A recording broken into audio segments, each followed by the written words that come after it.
Bueno, como todos los miércoles y viernes, el botiquín en el en nuevo horario abre espacio a las 8 de la noche, hora El Salvador, para poder conectarnos con la comunidad salvadoreña y de aliados a nivel internacional. Aquí está la compañera Eileen que nos acompaña generalmente en nuestros spaces.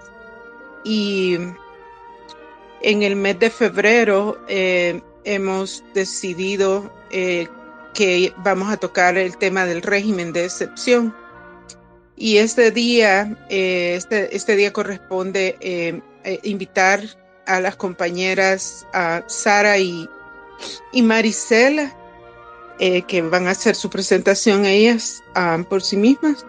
Um, y hemos dicho que vamos a empezar a las 15, son las 7:14 en El Salvador en este momento. Y ya está conectada aquí la compañera Sara. Buenas noches, Sara. Buenas noches, Tony. ¿Cómo estás? ¿Cómo están? Muy buenas noches, aquí desde Washington, reportando de que ya el tiempo se está poniendo un poco más helado, más frío. No sé cómo se encuentra el tiempo por ahí, donde estás, y en El Salvador. Bueno, yo estoy en Calgary y estas 2 semanas han sido realmente un buen descanso, un buen break del frío que habíamos tenido, pero ya mañana estamos esperando una tormenta y la temperatura va a bajar. Este día estuvimos a 0 grados Celsius aquí en, en, en la parte sur de la provincia de Alberta, en Canadá. Sé que ya se nos acabó el calorcito y vamos a estar eh, con temperaturas bajas, pero ya es prácticamente el último mes del invierno, ¿verdad? Y fue muy duro al principio. Diciembre fue duro aquí y enero no ha sido tan difícil. Generalmente febrero es el más duro con la nieve y con el frío. En el Polo Norte, ¿verdad? Porque estamos en el Polo Norte definitivamente aquí. Buenas noches, Sara. ¿Cómo está usted? Tiene cerrado el micrófono, compañera. Bueno, esta semana nos llega la renovación del régimen de excepción en El Salvador, tristemente. Ya vamos a cumplir un año de haber perdido todas las garantías constitucionales, y hemos sido testigas de una de los peores etapas que el país ha vivido en los últimos 30 años. Ah, Hay ya 2 generaciones salvadoreñas que nunca en su vida habían experimentado de primera mano la represión estatal eh, de un gobierno como el que tenemos actualmente. Para quienes no nos conocen, la Diáspora Democrática en Resistencia es una organización de base que nació en septiembre del 2021. Somos un colectivo de salvadoreños y salvadoreñas que vivimos en Norteamérica, que nos hemos dedicado a desarrollar relaciones de solidaridad entre diferentes eh, comunidades salvadoreñas que vivimos fuera. El Salvador tiene en el territorio aproximadamente 6.5 millones de salvadoreños y fuera somos 3 millones de salvadoreños. La gran mayoría de la diáspora salvadoreña vive en Estados Unidos y está concentrada mayormente en las ciudades en los estados de California, Houston, Texas, Nueva York, Washington. Eh, y nosotros tenemos un fuerte arraigo con la política local y es muy importante para nosotros estar conectados, vinculados con lo que está pasando en el país, mucho más en ese tiempo en el que a partir del gobierno de Nayib Bukele hemos sufrido un deterioro, un retroceso en la democracia. Los 30 años que han pasado después de la firma de los acuerdos de paz nos habían traído una estabilidad una estabilidad social y política que nunca habíamos vivido en la historia del país. Y es Hola, cuestión hola. de apreciación. Buenas Hola. noches, Xochitl. Hoy sí ya me Oh, escuchan. Ay, qué lío tuve con este oh. teléfono. Hoy sí ya.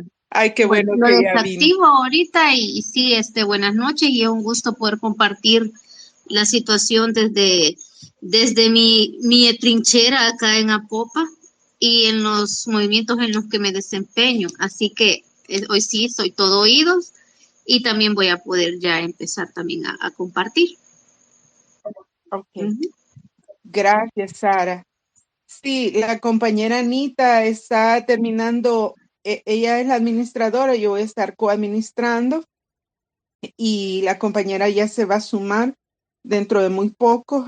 Nosotros hemos decidido hacer este horario porque está comprobado que la audiencia se incrementa a medida va pasando la noche y proyectamos 2 horas, pero a veces la socialización entre nosotros se extiende hasta 3 o 4 horas, ¿verdad? Hay tanto que hablar, tanto que entender, tanto que difundir y denunciar que la gente también aprovecha para poder expresar en muchas ocasiones lo que está pasando en el país, en sus comunidades de primera mano. Y nos gustaría, Sara, que se presentara, por favor. Este día, Sara y Marisela son nuestras invitadas. Estamos esperando que Marisela también se conecte. Adelante, Sara. Ok, bueno, entonces en honor al tiempo, comentarles, mi nombre es Sara Beatriz Alfaro Ramírez, soy profesional en el área de educación para la salud, egresada y graduada de la Universidad del Salvador. Pertenezco al movimiento Salvador Allende, por eso han visto que a veces les paso de primera mano información sobre la red y la situación de salud en los centros de salud, hospitales, porque tenemos contactos en todas estas áreas, ¿verdad? Que están con nosotros en el movimiento Salvador Allende.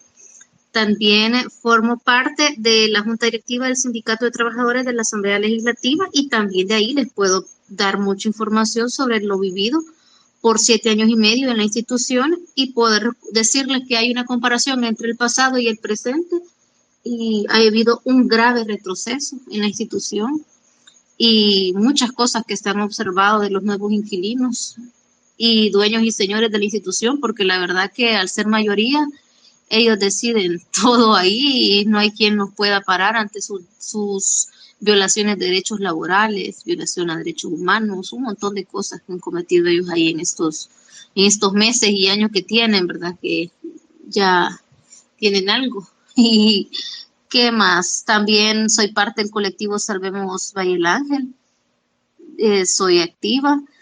Lastimosamente hoy hubo una reunión, no pude asistir porque tuve otro compromiso y eso suele pasar, que de repente le chocan a uno las actividades, pero estamos siempre en contacto y intentando estar al día con la información.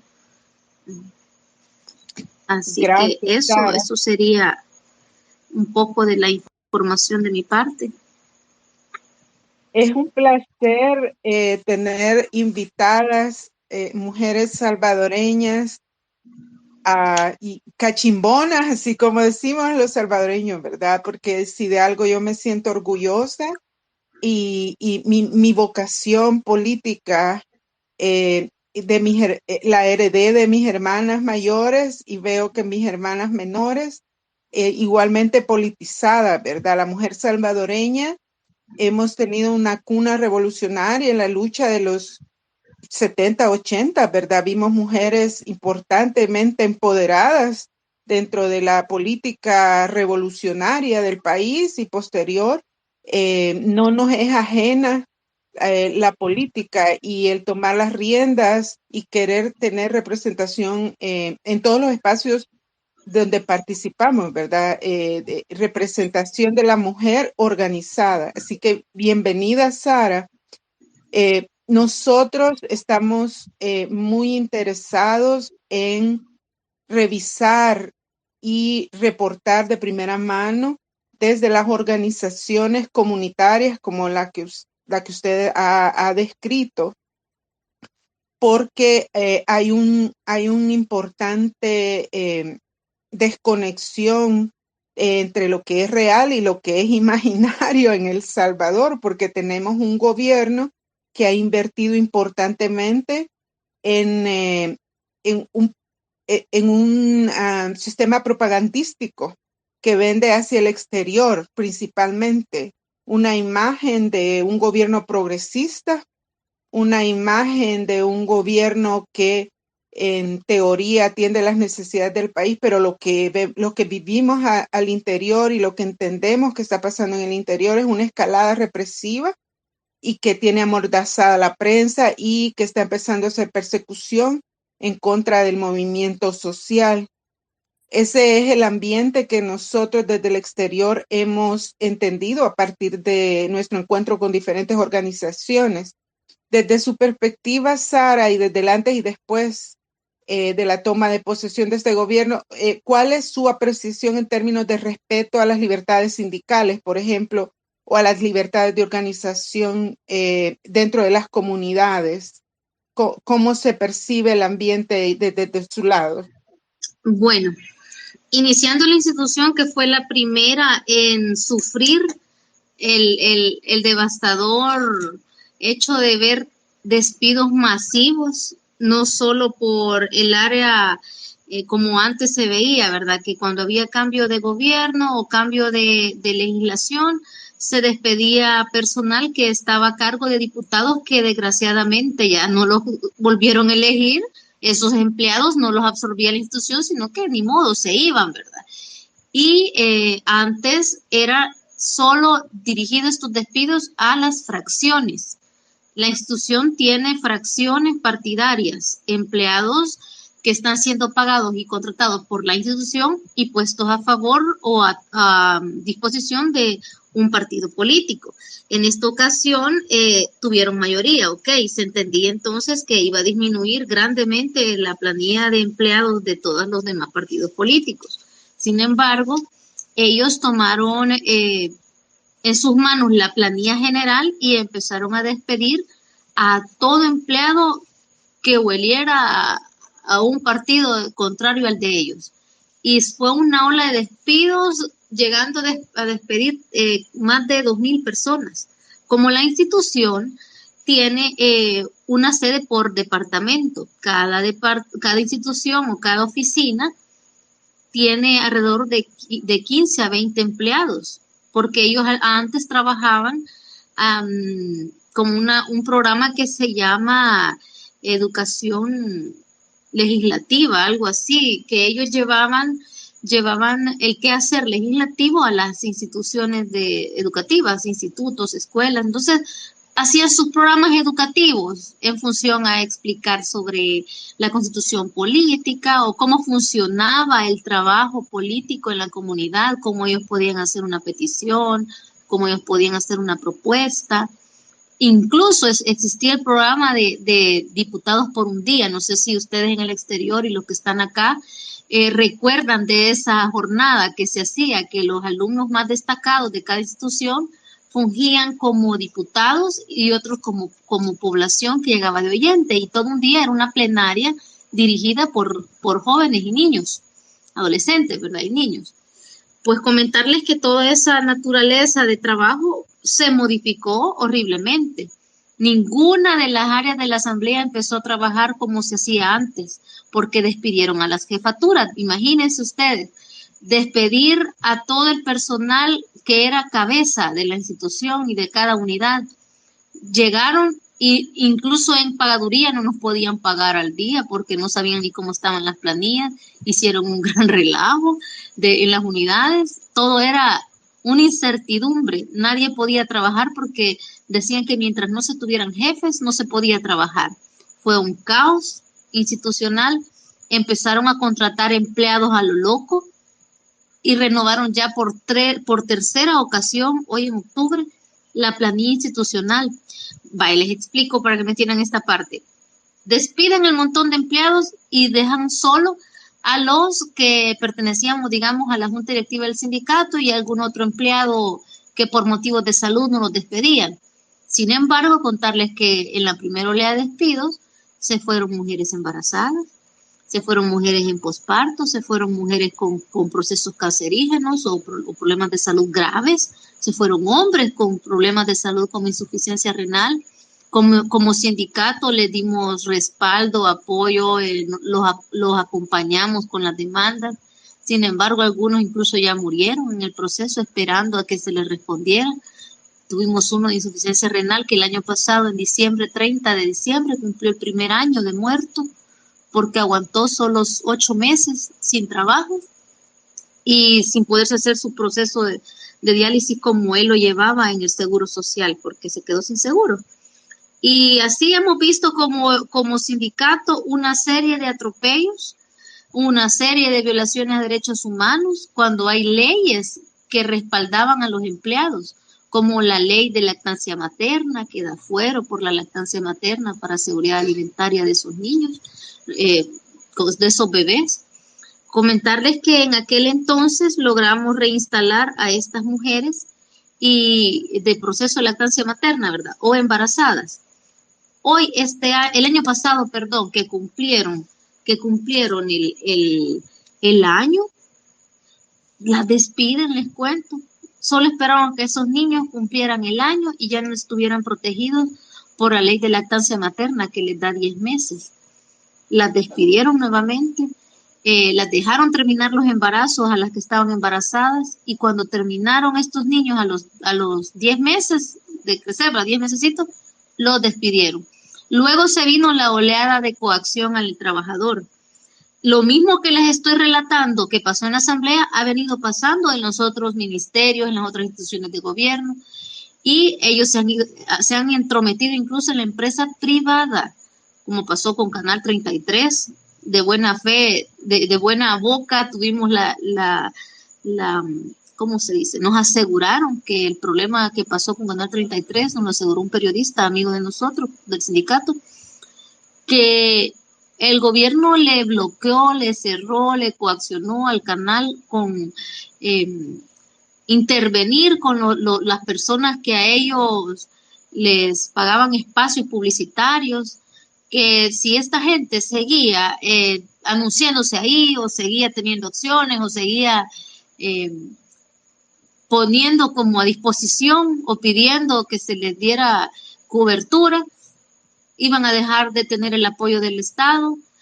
Me imagino que a veces son proveedores o son, por ejemplo, el Selecto, Super Selectos le provee al Estado con canastas básicas para los trabajadores, a los que tienen contrato colectivo, por ejemplo.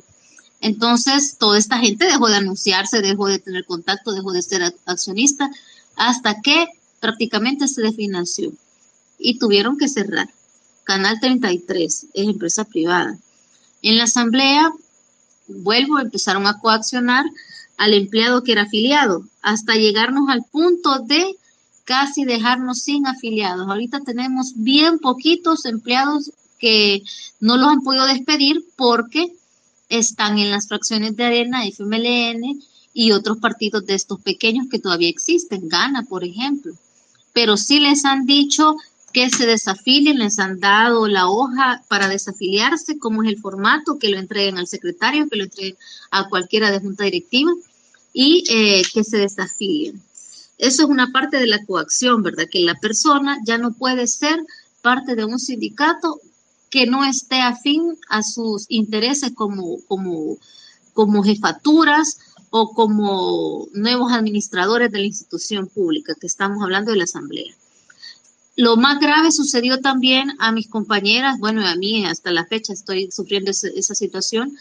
En un inicio a Carmen Sosa, Claudia Romero, Ingrid Adriana, son compañeras y otros compañeros más que fueron despedidos cuando ellos tenían quizás 6 meses de haber llegado o menos, por haber denunciado en live, en videos, en directo, haciendo sus denuncias bien fuertes, reprochando lo que nos estaban haciendo como trabajadores. En mi caso, yo siempre estuve trabajando, pero fui un poco más como cautelosa, porque ellos a mí no me ubicaban en aquel entonces, porque los delegados para poder dar parte a los medios solo eran las compañeras y el secretario general. Yo hacía el trabajo más administrativo. Luego las despidieron a ellas, tuve que retomar yo lo que ellas hacían. Éramos 11 directivos, al final dejaron solo 4. Imagínense cómo redujeron a la junta directiva cuando hay un fuero como directivos sindicales, igual que el que tienen los diputados, donde no nos pueden despedir, a donde nos deben respetar el derecho de las horas sindicales, pero igual ellos no nos daban permiso para reuniones, no nos daban permiso para hacer nuestras actividades con los afiliados. Actividades como por ejemplo una fiesta navideña, una asamblea, porque el que iba lo fotografiaban y luego le decían que los iban a despedir. En mi caso me despidieron en noviembre del año pasado y por el hecho de que no quise renunciar al sindicato porque ya éramos muy pocos y era difícil dejar al secretario general y 2 compañeros más trabajando solos. Entonces no quise aceptar porque no iba con mis principios, pues es cierto, tengo necesidad del empleo, pero también tengo bien establecidos mis ideales y mis funciones. Yo sabía que estaba sirviendo mucho. En septiembre del año pasado habían echado a mi compañera de trabajo, que era ordenanza, y ella estaba en su periodo de reincorporación después del parto. Tenía 4 meses y 2 semanas de haber tenido a su bebé y la despidieron. Y por haber hecho la carta de reconsideración, impreso las leyes que la respaldaban, incluso la ley de crecer con cariño, que les da 2 años de fuero por seguridad alimentaria a las madres, que ellos lo aprobaron el año pasado, eso les molestó y me mandaron a amedrentar con el coordinador de la clínica, diciéndome que a mí se me iba a despedir por andar desmetida, esa fue la palabra, porque yo tenía que alejarme del sindicato y dejar de trabajar en pro del sindicato, tenía que renunciar. Y encima de eso, me quisieron como presionar a que hiciera trabajo partidario, desde mi profesión, desde mis conocimientos sobre jornadas médicas y poder organizar ese tipo de actividades. Me querían dejar a cargo de ese tipo de cosas, pero no de la institución, sino que del partido, usando personal de la institución, claro, les cuento. La clínica se iba a poner a favor de eso. El personal que nosotros estábamos en la clínica también teníamos que andar en eso. Y no me pareció. A lo cual yo me rehusé porque era algo con tinte político y como sindicalista no podía yo andar con una bandera, ¿verdad? Y hacerme parte de un movimiento político y andar haciendo campaña política por alguien, no puedo. Y por eso me dijeron que se me iba a despedir, entonces yo les dije que ni modo, que me despidieran entonces. Y lo hicieron en noviembre. Así que es una grave violación a los derechos como mujer, como sindicalista. Y he visto de todo ahí en la institución, la verdad. Horrible, horrible.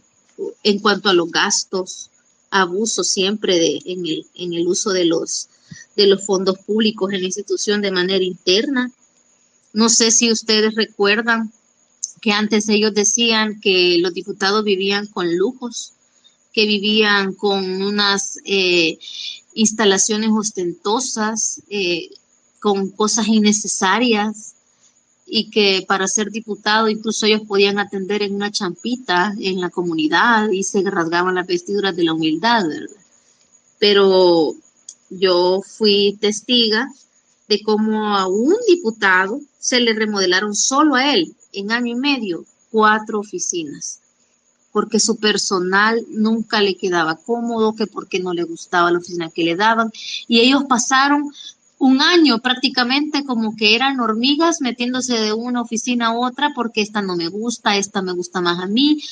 Fue una cosa bien penosa porque como acuérdense que son niños prácticamente ellos, nunca estaban conformes con lo que se les daba. Que si esta oficina la tiene el diputado de Ghana, por ejemplo, porque eso es lo que pasó en uno de los casos de los que estoy hablando, esta oficina la tiene don fulano, y el hombre estaba en lecho de muerte, era don Adelmo Rivas, estaba en lecho de muerte por COVID, y a este fulanito le gustó esa oficina, y el señor estaba entubado, muriéndose. ¿Y qué pasó? Los empleados de ellos nos decían al sindicato, nos quieren sacar, y nuestro jefe está enfermo, está muriendo. Él no nos puede decir, imagínense, él sale de la enfermedad y no nos encuentran nosotros en la oficina, y estos nos quieren sacar porque quieren la oficina, y como ellos son los que mandan, nos han dicho que desalojemos y que nos vayamos a nuestra fracción de Ghana, que ahí nos acomodemos. Entonces ellos fueron a como metiendo al rincón a lo más así como que, ¿qué me importa que queden hacinados los otros partidos, como FMLN, Arena y Ghana? Y ellos agarraron oficinas más grandes, el mejor espacio, y si alguna unidad institucional, como decir, del área administrativa, tenía una oficina bonita y le gustaba a un diputado, nos la quitaban, porque a nosotros nos pasó como clínica. Nos quitaron la oficina, la clínica, perdón, y se pasaron ellos para ahí. Luego no les gustó y se pasaron para otra. O sea, miren, fue algo que a mí, sinceramente, me tenía bien, bien incómoda de ver esa situación, porque era algo que yo jamás lo había visto a ese nivel. Este diputado del que les digo es este niño, creo, ¿cómo se llama? Se me ha ido el nombre ahorita. Es de junta directiva. Le hicieron 4 remodelaciones a 4 oficinas y nunca le gustaba una. Y se pasaba de esta a la otra, le remodelaban, y no digamos de una remodelación de pintársela o hacerle un arreglito en una puerta, no. Cambiar piso, oiganlo bien, cambiar piso, cambiar cielo falso. Una oficina tenía alfombra, él no la quería, pónganme piso, y tenía su fetiche quizás con el piso de madera, porque a la oficina donde él iba le ponían ese piso. Y menos mal que una de las justificaciones de o sea, ya con el sarcasmo se lo digo, si ellos justificaron los despidos de los empleados por problemas financieros o estar como con pocos, como con crisis económica la institución, ¿por qué seguían gastando en tonteras de ese nivel? Y Y está una pregunta, ya que usted es ya me alguien voy a que acordar el nombre del diputado. sí, por Ajá. favor, y que no se nos olvide antes de que cerremos el espacio, saber quién es ese diputado. Y me gustaría preguntarle, porque es algo que tenemos mucha, nos marcó, ¿verdad? Febrero 9, el ingreso del Yo presidente estuve Bukele ahí. con el ejército. ¿Cómo se vivió eso en la asamblea, Sara? Eso fue estresante, porque para empezar, a los empleados antiguos que todavía no nos habían despedido, nos dijeron que no fuéramos a trabajar, porque no querían a nadie que no fuera de Nuevas Ideas. Empezaron a discriminar entonces al trabajador. Estábamos con una huelga de hambre, porque habían despedido a empleados institucionales y empleados de fracción del FMLN y de otras fracciones de Arena, habían también de Ghana, y no los habían indemnizado, y habían empleados que tenían 19, 20 años, 15, eran bastantes, 10 años. Entonces fue bien duro ver a esta gente adulta mayor a punto de jubilarse y sin una indemnización. Ellos lloraban, indignados, hasta se empezaron a enfermar unos, y no nos dejaron que esta gente se retirara conforme pues con su indemnización o un retiro voluntario. Estamos con la huelga de hambre en la entrada del Salón Azul a 14 días de que llegara Nayib Bukele, y se nos sacó la gente. Se nos quería sacar, perdón, pero al final hubo una negociación sucia ahí con la misma gente, y En qué prácticamente tiempo los estamos hablando, engañaron perdón? ¿En qué fecha estamos hablando cuando ahí? llegó la nueva legislatura. Pero cuando llegó Nayib Bukele y se hizo este relajo del 9 de febrero, la institución tuvo hasta estos francotiradores sobre el Salón Azul. Estamos hablando del 9 de febrero del 2020, Cuando ¿verdad? cuando se militarizó. Así, Ujú. ok. Sí, Y, entonces y ese fue un día sábado, ¿cierto? Solo para las personas que no están familiarizadas con el hecho, el sí, presidente Nayib Bukele usurpó las instalaciones de la Asamblea usurpó, Legislativa en y esa fecha. desde un día antes el equipo de seguridad ya estaba advertido que ellos tenían que entregar los portones principales a personal de Capres y a la PNC, imagínense. Me contaron empleados de seguridad, a los del sindicato, nos comentaron que a ellos los habían encerrado en una casita, como ellos tenían una como sala de reuniones, un como cuarto, digamos, oficinas administrativas de ellos, de la PNC, PPI y empleados institucionales, porque así se constituye el área de seguridad de la institución. Los encerraron, les quitaron sus armas y los tuvieron ahí mientras se daba el evento. Los trataron como que eran delincuentes y ellos se tomaron los portones para que ellos llevaran el control de quién entraba y quién salía. Segundo, Solo para el Salón aclarar, Azul Sara, estaba cerrado. Ujú. solo para aclarar, porque hay algunos acrónimos que tal vez las compañeras que no son salvadoreños no conocen. CAPRES es Ujú. Casa Presidencial, Sí, el sí, sí. PPI es Es la protección de personal de protección personalidades importantes. importante, sí, Así sí, es. así Entonces, es. a lo que se refiere Sara es que un día antes del evento del 9 de Entonces, febrero, neutralizaron a la seguridad local de la asamblea. institucional, que es autónoma. La Así es. institución es autónoma, no puede otra institución ir a mandar al lugar. Sin embargo, ahora sí se hace. Ahora sí la gente de Capres entra y sale cuando quiere, con carros sin placas. Es una cosa terrible, ni para entrar a la no sé, embajada americana hay un control tan grotesco, hasta le revisan las carteras a uno, los carros, los baúles para entrar con un detector de bombas. No, es una cosa bien vergonzosa, no dejan entrar a la población ya humilde, pues el pueblo ya no entra, antes sí entraba. Hoy no, no puede cualquier cristiano ir a buscar un apoyo con X diputado, no, tiene que tener una carta sellada y aprobada por junta directiva.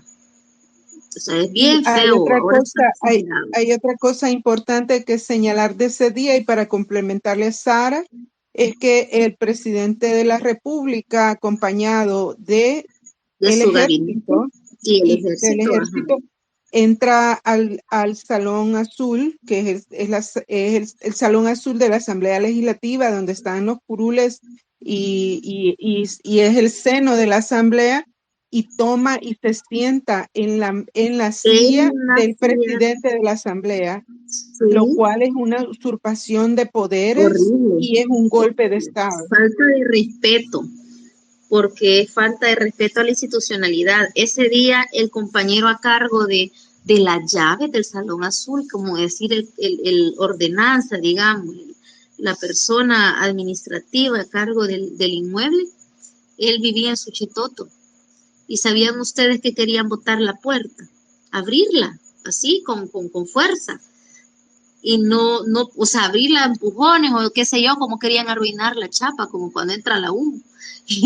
Y menos mal que unos empleados se opusieron a hacer eso. No, mejor esperemos a que el compañero venga. Y tuvo que el señor venir de Suchitoto a abrir el Salón Azul, porque ellos querían entrar. Y Y sí se militarizó todo. el objetivo del presidente para ingresar era exigirle a los diputados que aprobaran un presupuesto que era para, en aquel momento, estamos hablando de Sí. febrero del 2020, ¿verdad? Uh-huh. Creando y perfilando el enemigo interno que este gobierno está atacando en nombre de la defensa de la violencia pandilleril. Quería Sí, el presidente Bukele una cantidad de millones de dólares para combatir Para la fase 1 o 2 creo que era. Sí, del Plan Control Territorial, lo Sí. cual fueron estadios previos al régimen de excepción que estamos viviendo actualmente. Sí, así fue. A Además, demostrar él hubo intento que esta gente estaría a favor de él. y hubo intento de amedrentamiento a los diputados. De hecho, fíjese, Sara, Sí, que yo no dejaron estuve entrar, viendo... no dejaron entrar a la gente, por ejemplo, gente de Arena que quiso entrar, no la dejaron entrar. Recuerdo que a Margarita de Escobar la trataron horrible. Miren, ahí se ve una cosa tan penosa que yo antes siempre estaba pendiente, me gustaba escuchar las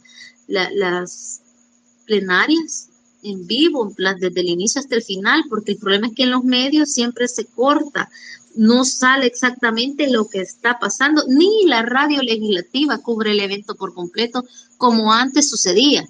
Hubo una modificación hasta en la televisión legislativa, la radio, despidieron a todo el personal de esas dos unidades y asumió Canal 10, pero luego hubo un conflicto y al final ¿cómo se dice?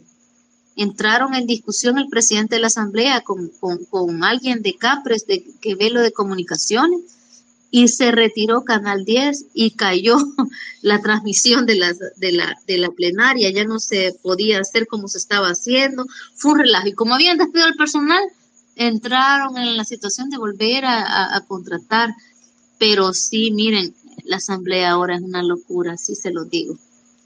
Una pregunta, Sara. Una pregunta, yo estuve viendo un documental que voy a subir el enlace en unos minutos, que se llama El regreso de los fusiles y tiene que ver con este día que está explicando Sara, que el presidente Nayib Bukele le da golpe de estado a la Asamblea Legislativa con el ejército, ingresando con el ejército y tomando la silla del presidente de la Asamblea. Y en ese documental aparece la diputada Yancy Urbina, lo cual, que paz descanse, lo cual parece un antecedente nefasto para nuestra historia. La compañera Yancy Urbina, que era parte del FMLN, fue asesinada en el baño de su casa meses después de la toma de posesión, perdón, de la usurpación de la Asamblea. Ella ya no estaba en funciones, ya no era diputada, ¿cierto? No, ya no era diputada. Yancy Urbina falleció el año pasado, como por marzo. Pero fue un asesinato. Sí, pero según, ¿verdad? Según la investigación y lo que han dicho los de la fiscalía de este gobierno, es que la expareja la mató, según la información que tenemos. Incluso a ella la estábamos esperando ese día en una actividad de mujeres acá en Apopa, porque fue bien consecuente con el municipio y acompañaba cada vez que se le invitaba, una mujer muy... Yo tuve la verdad la oportunidad de conocerla y fue bastante accesible. Bueno, Sara, sí.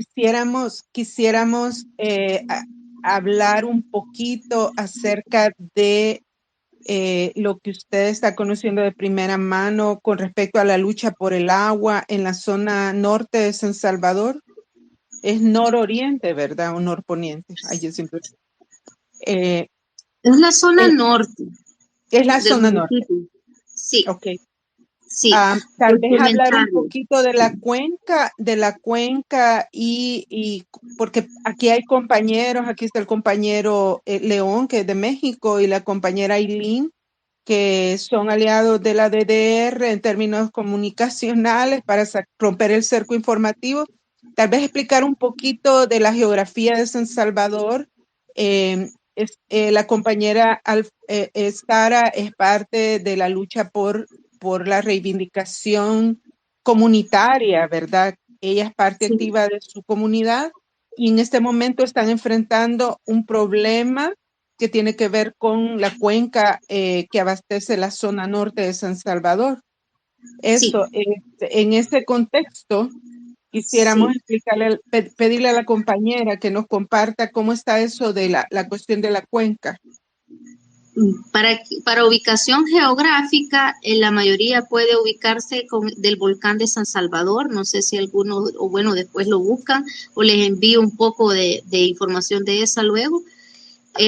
Partiendo del volcán de San Salvador hacia la zona norte, buscando los municipios de Nejapa, que es una zona muy rica también en recursos hídricos o en bien hídrico, buscando la troncal del norte, como que vamos, digamos, hacia la zona norte, Guazapa, Aguilares, todo esto es una falda que hace el volcán y es una zona de protección natural. En aquel entonces, comentarles que esta zona estaba decretada como uso agrícola y han venido cambiándole el uso de suelos en los gobiernos anteriores, en el gobierno de Arena, incluso en parte un poco influyó el gobierno de Luz Estrella acá en el municipio, que dio permiso de poder realizar algunos estudios sobre qué tipo de suelo se tenía pero sí seguía como uso agrícola. Las faldas del volcán son zonas de recarga hídrica. Apopa llega hasta las faldas del volcán, acá por donde está el busto de Chafik Handal, en el Boulevard Constitución, Suchinango, Suchinanguito, se llaman las comunidades de esa zona, y luego baja un poco por la calle Nueva unos redondel, Integración, no sé si algunos se ubican. Todo eso pertenece a Apopa. Apopa tiene como vecinos Nejapa, Ayusucepeque, Mexicanos, Ciudad Delgado. Municipios que también se benefician de la recarga hídrica que viene a resultar en el río Chacalapa como uno de los principales abastecedores de agua de la zona norponiente de Apopa. Le da agua a más de 1,500 familias de forma directa por medio de la Administración de Aguas Rural que se llama ARA. Entonces, esta directiva comunal que abastece esta agua es agua limpia, pues bien apta para poder ser quizás más en mejores condiciones que anda. Y el detalle es que se corre el riesgo y que ahora ya lo tenemos encima, todo el problema. Tenemos 3 años y medio, casi 4, de estar en esa lucha con un buen grupo de personas, aparte de la comunidad, la iglesia luterana, la iglesia católica y otras ONGs, Foro del Agua, que han estado luchando por que no se violen los acuerdos municipales que se tenían sobre usos de suelo. Sin embargo, sin permisos, han ido haciendo centros comerciales, han ido haciendo residenciales en la zona y se crea el famoso proyecto parcial El Ángel, que incluye la iglesia de los heraldos del Evangelio, incluye una gran iglesia evangélica, Elim, y un complejo de centros comerciales que viene en ese proyecto. En fin, acabarse todo lo que ustedes ven de siembra de caña en toda la calle esta que va a dar al Boulevard Constitución. No sé si me van entendiendo algunos que viven en la zona o que si alguna vez vienen pueden pasar por ahí, me entenderían de qué estoy hablando, ¿verdad? De una zona que es solo cañales.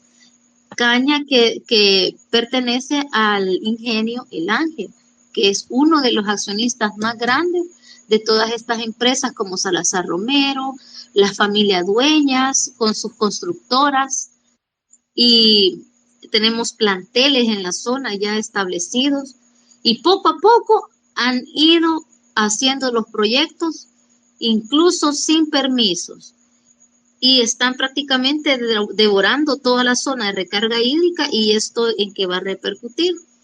En la disminución del caudal o que se seque el río Chacalapa, que es el único en todo San Salvador que provee agua cuando San Salvador se queda sin agua, que han sido ya en muchas ocasiones, incluso cuando este gobierno llegó, como despidieron a todos los de ANDA que administraban lo de las bombas y todo eso de agua en el área de Las Pavas. No sé si recuerdan que le enviaron agua sucia a la gente con olor a excremento y color verde o lodo, ¿no recuerdan? Sí, claro que Se le sí. envió el agua súper sucia a la gente porque despidieron a los que manipulaban las bombas y todo las plantas de tratamiento, y los nuevos que llegaron obviamente no tenían ni idea de qué iban a hacer, como lo han hecho en todas las instituciones, que despiden gente y el que llega no sabe ni un poquito de lo que tiene que hacer. Entonces, aquí estaríamos afectando a todos en Salvador. Si llegase a quedarse sin agua el río, ha tenido una disminución horrible en los últimos años. El caudal ha disminuido bastante. Han habido pozos en la zona que han disminuido 2, 3 metros de agua, o sea, ya no producen la misma cantidad. ¿Por qué? Porque tenemos Ramsa en la zona, grandísima, un complejo de bodegas en Ramsa. Hay otro complejo de bodegas acá por Nejapa Power. Hay centros comerciales nuevos. Está el residencial, ¿cómo se llama esta residencial? Se me ha ido el nombre de hay 2 residenciales nuevas, grandes también, y el camino que lleva a Popa es en esa zona que ahora es de uso agrícola y que va cambiando el uso de suelo y van dando la alcaldía. Esta alcaldía ha dado nuevos permisos, ha dado la viabilidad para la construcción, y no nos están atendiendo ningún pedido como habitantes. Hemos hecho manifestaciones, hemos hecho peticiones a nivel del Ministerio de Medio Ambiente, de Agricultura, ante la Corte Suprema de Justicia. Hemos ido a todas las instancias, a ANDA, y desgraciadamente no se nos ha escuchado. Nos pasa lo mismo que nos pasa en los sindicatos. Tenemos bien hechas las peticiones legales y todo, con buenos respaldos, con buenos fundamentos y con incluso firmas de la población de Apopa, y no hemos logrado que se pronuncien a favor de la población y nos han dejado prácticamente ignorados. En el municipio me estaba comentando hace unos días uno de los integrantes del consejo que en el caso del daño al medio ambiente en la zona de Apopa y los proyectos que se vienen, Medio Ambiente dijo de que tienen prácticamente visto favorable y que no hay afectación a la zona. ¿Y cómo no va a haber afectación? Digo yo, si están talando discriminadamente árboles, acabando y dañando el suelo, como el caso del bordo que han removido de la entrada del río, que servía de protección para incluso la maquinaria de bombeo y las pilas que están ahí hechas por la comunidad. O sea, estamos muy mal en ese tema acá en Apopa. Y el daño es irreversible, porque una vez meten las residenciales, por ejemplo, esta residencial San Gabriel, que es grande, tiene 2 etapas, ahí no hay permiso ni de sembrar árboles del habitante. El agua tiene sus propios pozos, sus propias perforaciones. No le pagan nada al Estado. La gente le paga a la directiva o le paga al administrador de la residencial. La otra residencial es Prados se llama, que han hecho. Sí, así que estamos muy, muy, muy mal, la verdad. La afectación es a nivel de la salud de la población. Se van incrementando los casos de insuficiencia renal por falta de agua en la zona. Apopa ya tiene estrés hídrico, y con eso de afectar al río sería más grave, porque cuando nosotros no tenemos agua de anda, el centro de Apopa, ¿verdad? Hay algunas colonias, no tenemos agua de anda. Las pipas de esa son alrededor de 25, 50 pipas diarias llenándose ahí para llevar agua a las comunidades. Pipas de anda de la alcaldía y pipas privadas. ¿Y cuál es la población de la que estamos hablando? ¿Qué número de personas estamos hablando? Son 1.500 familias y hablamos otro día de 5.000 habitantes de de la toda la zona. comunidad, y es la comunidad, una parte de Apopa, porque Apopa tiene.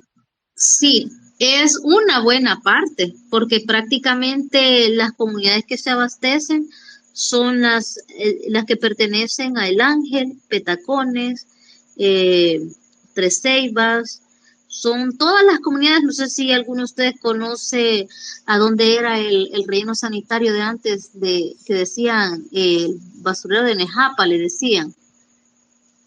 Sí, sí, sí, Es, yo es conozco. todos los alrededores de esa zona son abastecidos por el agua de esa administradora que se llama ARA. O La sea, gente, ustedes tienen una junta de agua, Sara.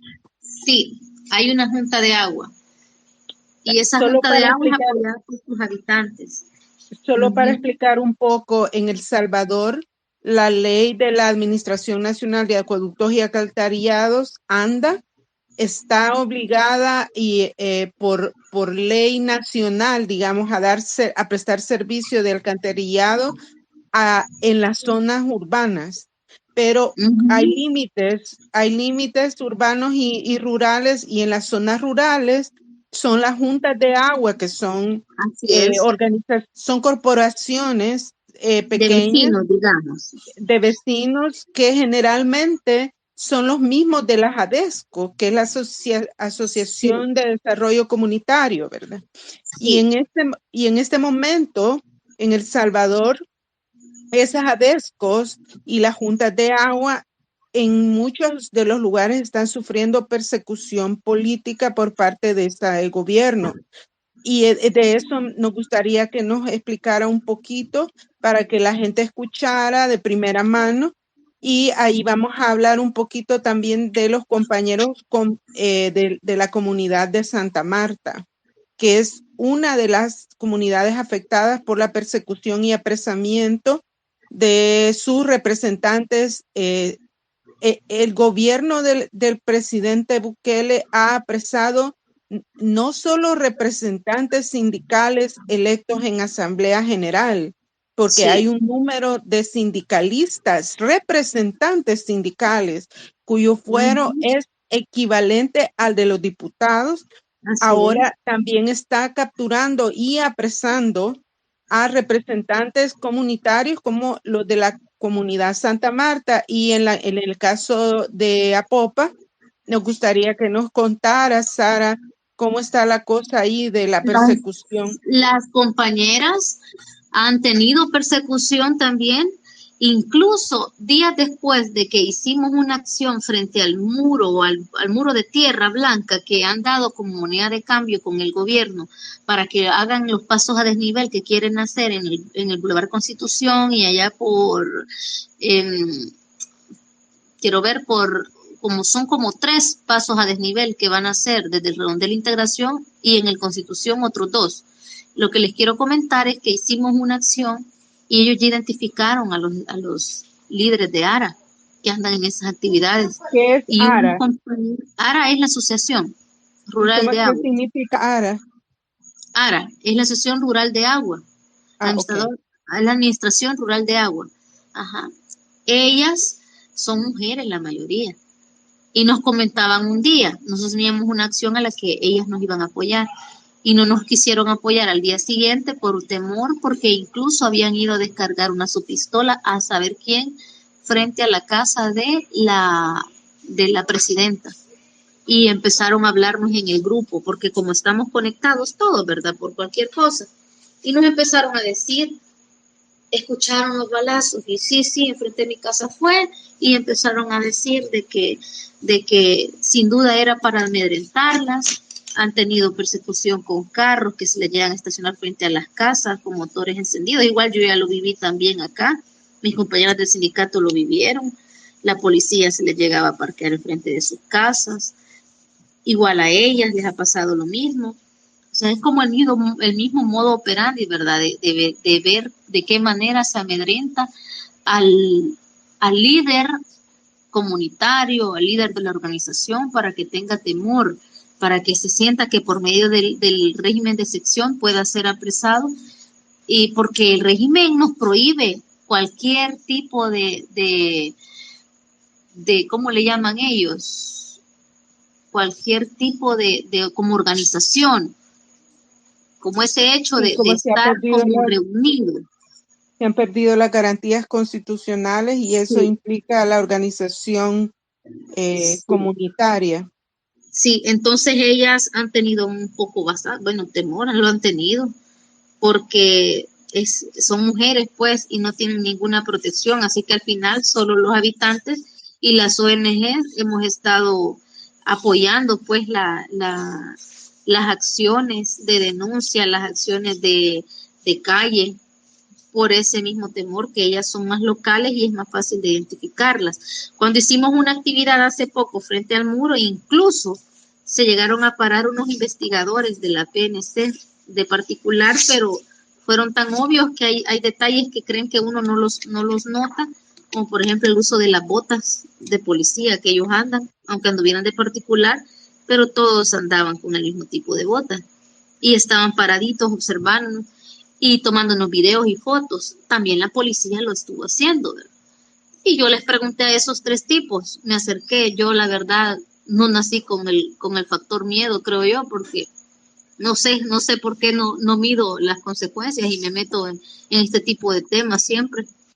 Y al ver que todas las mujeres estaban preocupadas, ¿qué son esos hombres que nos están tomando fotos? ¿Quiénes son? ¿O qué? ¿Andan con la comunidad? ¿O qué?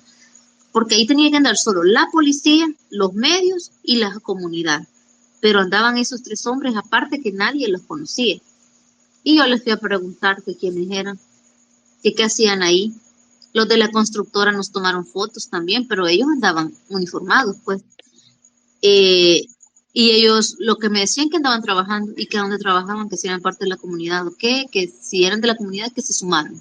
Y si no, que dejaran de estar haciendo ese tipo de acciones, porque la verdad que la gente está defendiendo su derecho al agua, su derecho a la libre expresión, a poder expresarse con una manifestación sobre lo que no están de acuerdo. O sea, no pueden estar ustedes emitiéndoles temor por esa acción de venirse para aquí y tomarle fotos. Y los hombres me decían, sí, sigan haciéndolo, nosotros vamos a hacer nuestro trabajo. ¿Y de dónde vienen? Les decía yo. Ustedes son investigadores, ¿verdad? Les decía yo, cuestionándolos. Pero sí, se nota la intromisión que hay de la policía y del gobierno intentando amedrentar a la gente. Porque eso sí, de los disparos frente a la casa de la compañera, eso sí pasó. Sí. Vamos a abrir el espacio a los y las personas que quieran hacerle preguntas a la compañera o algún comentario. Otro tema que puedo decir así rapidito sobre la administración de Nuevas Ideas aquí en Apopa, que ha sido más nefasto que cuando estuvo Arena.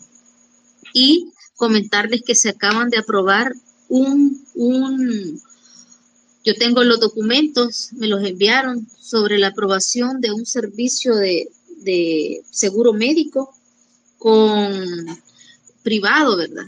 Y que tiene un amplio servicio y que es por un monto de 19,800 solo para las integrantes del consejo y el núcleo familiar, incluyendo los papás, imagínense, incluyendo los papás de cada concejal, los hijos de los concejales y el cónyuge por 19,800. Y también cambiaron la planilla, ¿verdad? De gerentes y subgerentes, y hubieron nuevas contrataciones con una aprobación de 2,500 para los gerentes en salario y para los subgerentes 1,500 cuando los salarios no eran de ese nivel en el pasado, ¿verdad? Entonces hay un claro despilfarro de fondos y han dejado abandonados los proyectos sociales como becas, clubes deportivos, grupos de danza para los jóvenes, que eso es para prevención de violencia en la comunidad, orquesta juvenil, programas de adulto mayor, programas de apoyo a mujeres, a huertos comunitarios, programas al agricultor, eso se ha perdido prácticamente en el municipio, ya no se da, porque acuérdense que ya no tenemos el FODES, que también eso era un fondo que se utilizaba para esas áreas. Sin embargo, no han intentado redirigir algún fondo, ya que el APOP es grandísimo. Y ahora tenemos las residenciales que están aportando también en impuestos y no sé qué pasará. Así que esa es Apopa, la crisis en Apopa. Apopa es más grande que Soyapango en número. Soyapango es el municipio más numeroso, digamos, más poblado de San Salvador. Pues estamos iguales prácticamente. Tenemos colonias igual de grandes que Soyapango. Yo conozco muy bien el municipio porque tengo 38 años de vivir acá y he andado en todas las colonias por mi profesión, ¿verdad? Que ha sido siempre el área de la salud y me he andado metiendo en todas partes. Igual Soyapango lo he conocido bien y yo diría que estamos en similar cantidad de población y de colonias numerosas. Es que Soyapango y Apopa se ha caracterizado por ser como los dormitorios de la capital, donde La la gente zona de llega la solo. clase trabajadora, ¿verdad? Sí, así es. Y Los municipios que donde este levantan en gobierno, elecciones al San Salvador son y donde bastiones este en votos. gobierno ha enfilado la mayor cantidad de apresamientos en el régimen de excepción, entiendo. Así es, sí, así es. Pero fíjese que más ha sido atacado Soyapango, a Popa no mucho, porque acá Popa, pero eso tiene que ver y yo lo analizo por la diferencia que hay en cuanto a qué grupos delictivos accionan en cada municipio. Porque acá, incluso en mi colonia, no han venido a traer a lo que deberían de haber venido a traer ya hace tiempo. Solo han ido por los, ¿cómo explicarles esta información? Se silenció el micrófono de Sara. Creo que se ha quedado colgada. Sara, le voy a retirar y remandar el micrófono. Bueno, ya va a subir porque tenía problemas de conexión. Aquí está Marlon Gómez, que tiene micrófono. Adelante, Marlon. Su comentario. Ya va a subir la compañera. Sara. Tiene Hola, cerrado el micrófono. Hola, hola, adelante, por favor. hola. Sí, recién me incorporo, buenas noches, pero escuchando ahí la temática y viendo el tema de la población y todo, bueno, comentarles que el área metropolitana de San Salvador, el municipio más densamente poblado es Cuscatancingo. Entonces, por tener la menor extensión territorial. Entonces, estamos hablando de cerca de 85,000 habitantes en 6.2 kilómetros cuadrados que tiene Cuscatancingo, que está dividido en dos porciones incluso. Entonces, territorialmente, pues obviamente está Soyapango y Apopa, que son mucho más grandes. Posiblemente la población sea mayor, pero en mayor territorio. Entonces, ese es uno de los puntos que quería opinar, ¿verdad? De ahí, en cuanto al otro tema, pues, del agua y todo eso, sí, recién me incorporaba, y me voy a quedar pendiente de quizá opinar más adelante para ver, cómo se va desarrollando la charla, ¿verdad? Así que ese era mi. Okay. Bueno, gracias. Sí, ya tenemos una hora de Space y la idea era introducir un poco de la trayectoria política organizativa de la compañera que ha tenido problemas de conexión. Ella explicó que ha sido parte de la directiva de la directiva representante sindical de los trabajadores de la Asamblea Legislativa. Ella, al igual que Ingrid, Adriana y un par de compañeros más, fueron despedidos sin justificación y sin justificación legal tampoco ¿por qué siendo representantes sindicales no pueden, legalmente, esta es la protección que ofrece las garantías constitucionales?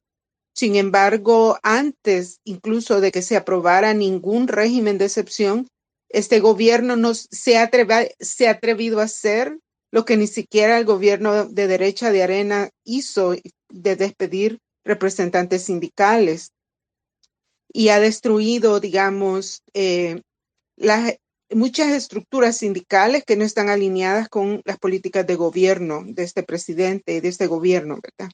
Entonces, ella estaba explicando eso y además estaba explicando que localmente, a partir de la ley que entró en vigencia en junio, que fue aprobada por esta asamblea nefasta, prácticamente ha privatizado el agua en El Salvador. Las empresas constructoras ya tienen cheque en blanco para poder entrar y socavar la cuenca del río, de las zonas de carga hídrica que abastecen a Popa.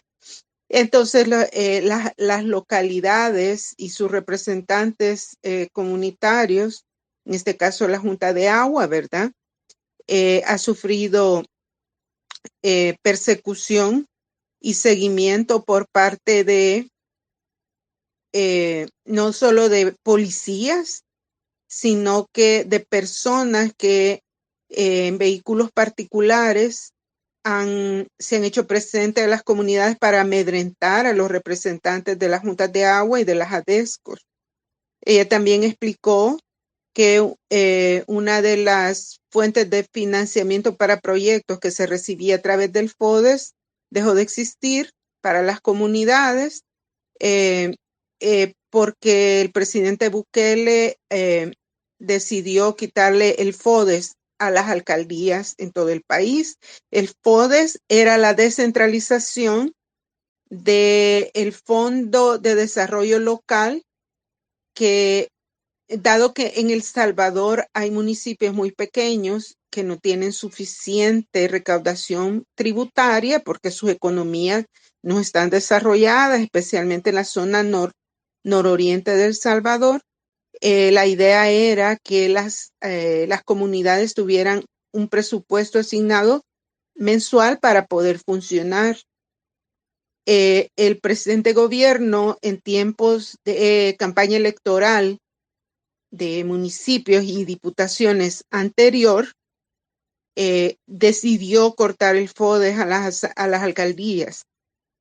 Esto se tradujo en un asfixiamiento a la oposición, de tal manera que los gobiernos locales que estaban en manos de otros partidos políticos perdieron popularidad y la gente terminó votando por el gobierno, por el partido de gobierno. Eso nosotros consideramos, muchos de nosotros consideramos que es un fraude técnico, ¿verdad?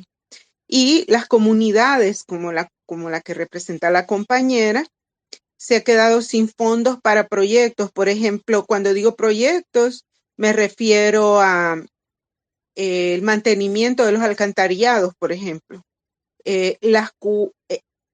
ANDA, que es la Administración Nacional de Acueductos y Alcantarillados, no está mandatada a proveer servicio de alcantarillado en las comunidades fuera de las zonas urbanas.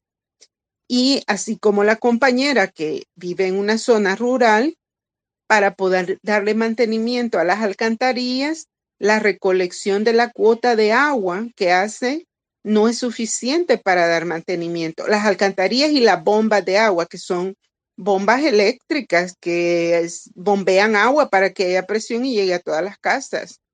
Entonces, ellos están, además de que están protestando porque se está socavando la carga hídrica que alimenta a sus comunidades de agua, también están protestando porque no tienen fondos para darle mantenimiento a sus alcantarillados.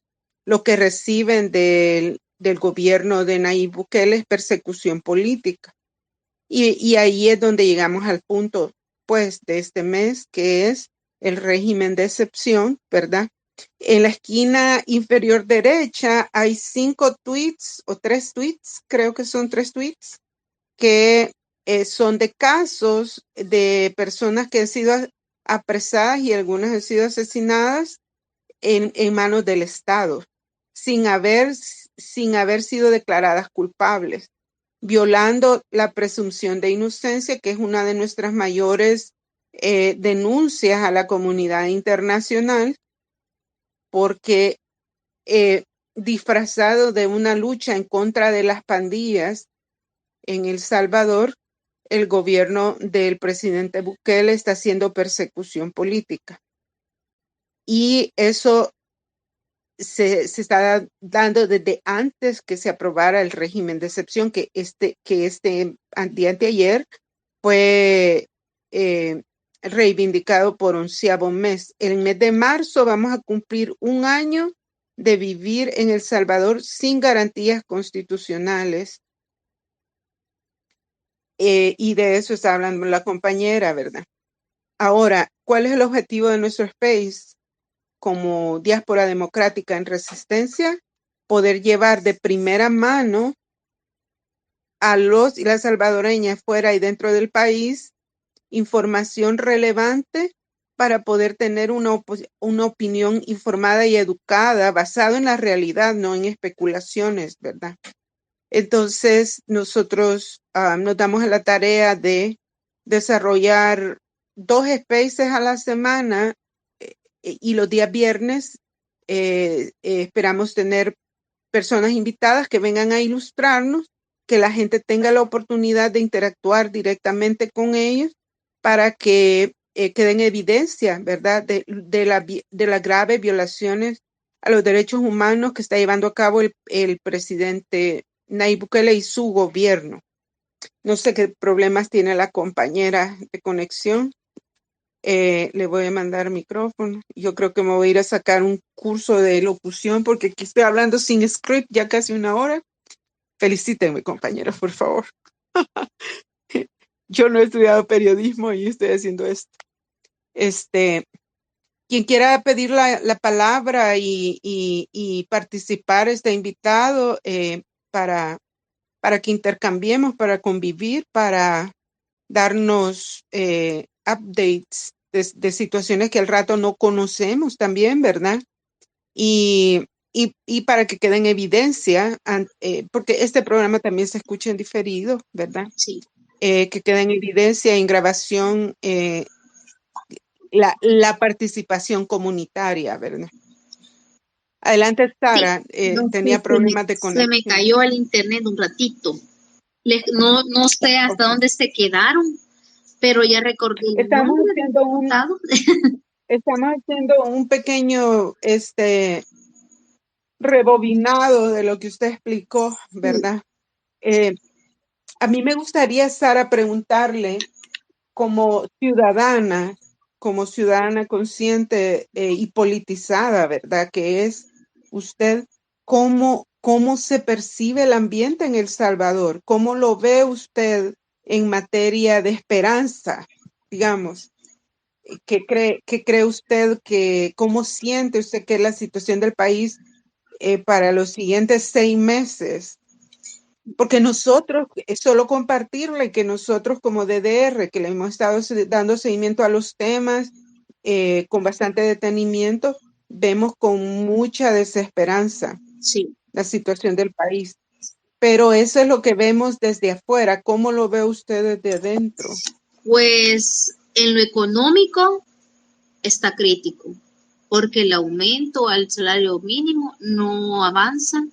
Las AFP dieron un aumento del 30%, pero ese aumento es del mismo fondo del contribuyente, o sea que las AFP funcionan de esta manera, no dan una pensión vitalicia, o sea que es hasta que la persona muere, sino que ellos la dan hasta que el fondo se acaba, imagínense. Entonces, y lo digo con propiedad porque ya he tenido la oportunidad de escuchar 3 casos de amistades que de repente la AFP ya no les depositó y cuando ellos fueron a ver, ay, que usted ya se terminó su fondo, su ahorro. Por eso ellos viven diciendo a la gente que intente cotizar bastante, ¿verdad? Que no dejen de cotizar. ¿Por qué? Porque el fondo crece. Entonces, se les va a acabar más rápido la cotización y la pobre gente no quiere entender que se les ha leído incluso como dice el nuevo proyecto de ley que se aprobó y la gente no entiende que es su mismo dinero el que le están dando de más. No es que hubo un incremento para el patrono en cuanto la contribución o que el Estado va a asumir un incremento. No. Entonces, hay una población, eso es, digamos, en cuanto a lo económico, ¿verdad? La canasta básica súper elevada, o ya el cartón de huevos vale $6, pero los de Estados Unidos me dirán, pero aquí vale $25. Sí, ok, sí, está mucho más caro. Pero veamos que nosotros, los salvadoreños, usamos el dólar en concepto de salario en colones, como antes. Nosotros la hora, bueno, el día. Quien anda ganando bien, anda ganando $50 diarios, pero porque sea consultor o sea profesional, pero una persona con salario mínimo, 365, divídanlo en 8 horas diarias, por cuántas horas a la semana, al 15, la gente anda ganando $7, $8 diarios. Entonces, ¿cómo va a costar un cartón de huevos casi el cartón de huevos, valiendo lo que usted ganó en el día? Es bien duro. Claro, el cartón de huevos cuesta $6 sí. Y alguien con suerte gana 5. Sí. Porque ya con los descuentos, sí, ¿verdad? Así es. O sea, es una cosa, los proyectos sociales que se tenían antes, como proveer de insumos al estudiante, hoy a los papás les está tocando asumir el costo de uniformes, calzado, cuadernos, porque ahora el programa social de insumos a los, ¿cómo le llaman ellos? El vaso de leche o el paquete escolar, ya no se brindó como lo venían brindando los gobiernos anteriores. Solo para clarificar y para que la gente esté en la misma página, y después vamos a darle la palabra a Chambita. En los dos gobiernos anteriores, el FMLN, se implementaron programas como, y hay gente que no me lo cree, El Salvador le daba uniformes completos, incluyendo zapatos nuevos a todos los estudiantes. Dos uniformes al año, 2 pares de zapatos al año, un paquete escolar que incluía desde pinturitas, pinceles, cosas así como bien didácticas para los niños, sus cuadernitos de la buena calidad, sus colores, o sea, un buen paquete que incluía unos 12 elementos, 11 elementos.